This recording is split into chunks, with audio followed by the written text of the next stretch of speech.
안녕하십니까. 횡령 예방 전문가 문정태 교사입니다. 반갑습니다. 날도 더운데 여러분도 어떻게 건강에 유의하고 계시는지 모르겠네요.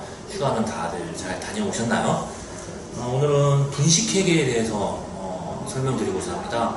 분식회계, 신문지상에서 많이 말을 들어보셨겠지만 그래도 오늘은 분식회계를 통해서 어떤 일이 벌어지고 어떤 점을 유의해야 되는지 많은 분들이 질문 주신 거를 좀 요약해 보도록 하겠습니다. 첫 번째 질문입니다. 첫 번째는 강남구에서 광고 대행업을 하시는 남 사장님이 문의를 주셨는데요. 상장사가 분식회계가 적발되면 상장 폐지되나요? 라고 궁금해하셨습니다. 일단 기본적인 상식은 여러분도 다 아시겠지만 분식회계라는 게 회사의 그 장부를 조작을 해서 실적을 좋게 만들고 그걸로 대출을 받는다든지 주가를 이렇게 띄운다든지 이런 작전에 사용된다든지 이런 좀 나쁜 의미입니다. 그럴 경우에 그 정부 측에서 제재 수단으로 그 회사가 상장되어 있으면 상장 폐지를 시킬 수도 있겠죠. 많은 사람들이 또 요구를 하고. 하지만 이 분식회계라는 것도 어쨌든 정부에서 확인을 해서 그 정도를 좀 확인을 하고 상장 폐지 대상인지 아니면 그냥 관리 종목으로만 보낼 건지 이걸 좀 선택을 해야 합니다.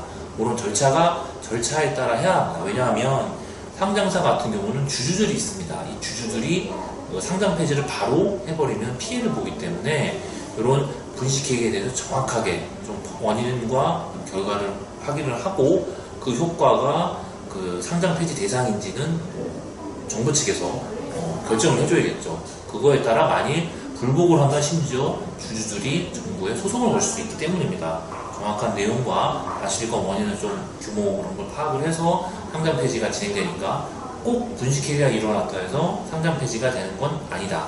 하지만 분식회계를 하면은 상장 폐지될 가능성도 굉장히 많다라는 걸 알아주시면 좋겠습니다. 다음에 이제 두 번째 질문입니다. 송파구에서 신재생에너지업을 하시는 박 사장님이 문의 주셨는데요.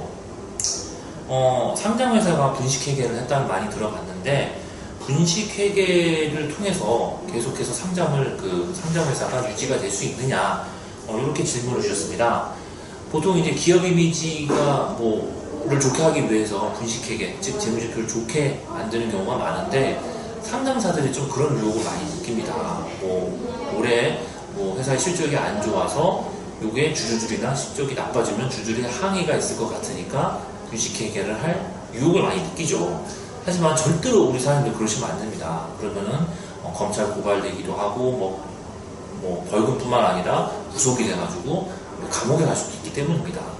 분식회계가 숫자를 만드는 거기 때문에 어떤 사람들한테 피해를 주는 게 아니지 않냐라고 생각할 수 있지만 우리 회사, 즉 우리 회사에 투자한 사람들한테 피해를 주게 됩니다. 금전적으로 많은 피해를 줄 수 있고 정신적으로 피해를 줄 수 있기 때문에 정부에서도 분식회계를 통한 주가 조작이랄지 장부를 고의적으로 만든달지 조작 같은 경우는 굉장히 좀 엄벌에 처하니까 우리 사람들은 절대로 분식회계를 하는 상장사에 투자도 하지 마시고 그 다음에 그게 잠깐은 좋을 수 있을지 모르지만 분식회계를 하려고도 쳐다보지도 않았으면 좋겠습니다.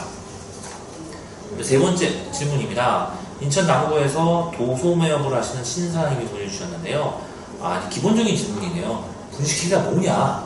요걸 질문 주셨는데, 어떻게 보면 모르시는 게 당연합니다. 우리 사람들도 분식회계가 도대체 뭔지 모르겠다. 하지만 우리 일상에서 다반사로 발생하는 게 분식회계입니다. 왜냐하면 그거를 하면은 많은 회사들이 큰 이득을 취할 수 있다고 생각하기 때문입니다.